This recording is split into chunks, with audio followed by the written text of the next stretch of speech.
Jésus, ayant aimé les siens qui étaient dans le monde, les aima jusqu'au bout. Frères et sœurs, je vous invite en ce jeudi saint à méditer cette parole de Saint Jean, à la ruminer, à rester dessus, à contempler le Christ dans sa passion. Jésus les aima jusqu'au bout. Le jusqu'au bout de Jésus qui va jusqu'à la croix, jusqu'à son dernier souffle, pour tout homme, pour chacun de nous, pour toi. Oui, Jésus nous a aimés jusqu'au bout. Voilà la vérité majeure. Jésus nous aime. Le jusqu'au bout de l'amour de Jésus. Alors ensemble, nous pouvons dire merci Seigneur. Ensemble, merci Seigneur. Au cours de son repas, le repas pascal, partagé avec ses disciples, Jésus, nous le savons, a posé 2 gestes. Tout d'abord, Jésus institue l'Eucharistie, comme nous le rappelle saint Paul dans la première lecture. Ceci est mon corps livré pour vous. Ceci est mon sang versé pour vous. Faites cela en mémoire de moi. Jésus institue l'Eucharistie, le sacrement de l'amour. Jésus nous donne sa vie par amour, vie donnée, vie livrée par amour. Au cours de son dernier repas, pris avec ses disciples, Jésus, en fait, vit sa passion en secret. Dans ce repas pascal, tout est donné, tout est fait par Jésus. Ceci est mon corps livré pour vous. Ceci est mon sang versé pour vous, dit-il. Corps livré, sang versé, vie donnée. Oui, Jésus vit sa passion en secret au cours de l'Eucharistie. Jésus est donc l'agneau pascal qui vient nous sauver. Voici l'agneau de Dieu qui porte, qui enlève le péché du monde. Oui, Jésus, l'agneau pascal. Cette première lecture du repas pascal avec Moïse, oui, préfigure, annonce que Jésus est l'agneau pascal. Jésus donc institue donc l'Eucharistie, lui l'agneau pascal, l'Eucharistie, source et sommet de la vie chrétienne. L'Eucharistie, mémorial de sa passion, de sa vie donnée. Faites cela en mémoire de moi. L'Eucharistie donc source de l'amour, mémorial de la passion et de la résurrection du Seigneur, mémorial, source de l'amour du Christ. Jésus pose un deuxième geste, ô combien surprenant, le lavement des pieds. Et vous le savez, qu'au temps du Christ, le lavement des pieds était un geste effectué par les esclaves. Là-bas, dans ces pays, on marche en sandales du temps de Jésus, et donc le soir, les pieds sont sales quand on rentre dans une maison, avec la poussière, un esclave dont nettoie les pieds. Ne passons pas trop vite sur ce geste du lavement des pieds de Jésus. Saint Jean, d'ailleurs, vous avez vu, prend le temps de le décrire avec détail.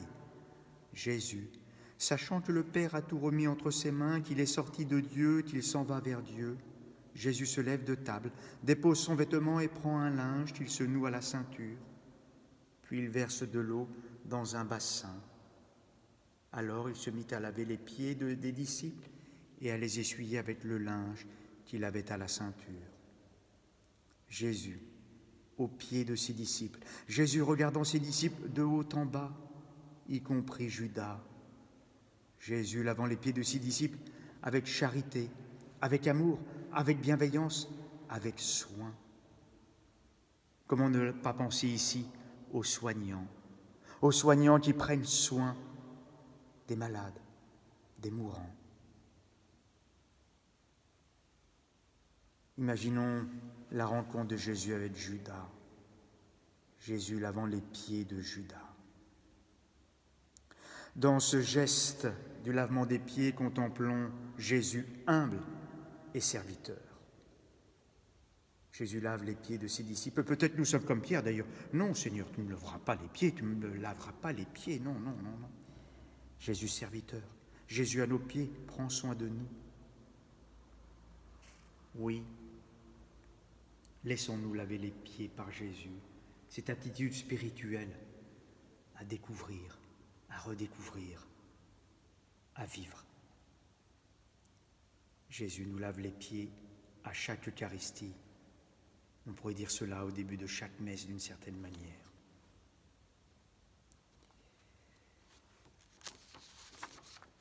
Le lavement des pieds, c'est enfin un geste de service accompli par amour, avec amour par Jésus. Et dans ce geste du lavement des pieds, Jésus nous laisse un héritage. Nous devons être serviteurs les uns des autres. Serviteurs les uns des autres, frères et sœurs. Si moi, le Maître et le Seigneur, je vous ai lavé les pieds, vous aussi, vous devez vous laver les pieds les uns aux autres. C'est un exemple que je vous ai donné, afin que vous fassiez, vous aussi, comme j'ai fait pour vous. Chacun de nous verra comment répondre à l'appel de Jésus. Un exemple que je vous ai donné, afin que vous fassiez, vous aussi, comme j'ai fait pour nous. Alors je vous propose, oui, de redire ensemble, Seigneur, donne-nous un cœur de serviteur. Ensemble, Seigneur, donne-nous un cœur de serviteur. Jésus, toi, oui, le roi, le serviteur. Jésus, tu institues l'Eucharistie, le sacrement de l'amour, source de l'amour, le mémorial de ta passion et ta résurrection, la source, oui, de l'amour. En recevant la vie de Jésus dans l'Eucharistie, à nous d'être serviteurs, à nous d'être corps livrés, vie donnée. Eh bien, ce soir, oui, vous allez vivre cette communion de nouveau spirituelle. Donne-nous aujourd'hui notre pain quotidien. Cela va prendre un sens particulier en ce jeudi saint confiné. Oui, en recevant la vie, même dans la communion spirituelle, à nous d'être serviteurs, à nous d'être corps livrés, vie donnée, à nous d'aimer comme le Christ nous aime. Ayant aimé les siens, oui Seigneur, tu les aimas jusqu'au bout. Amen.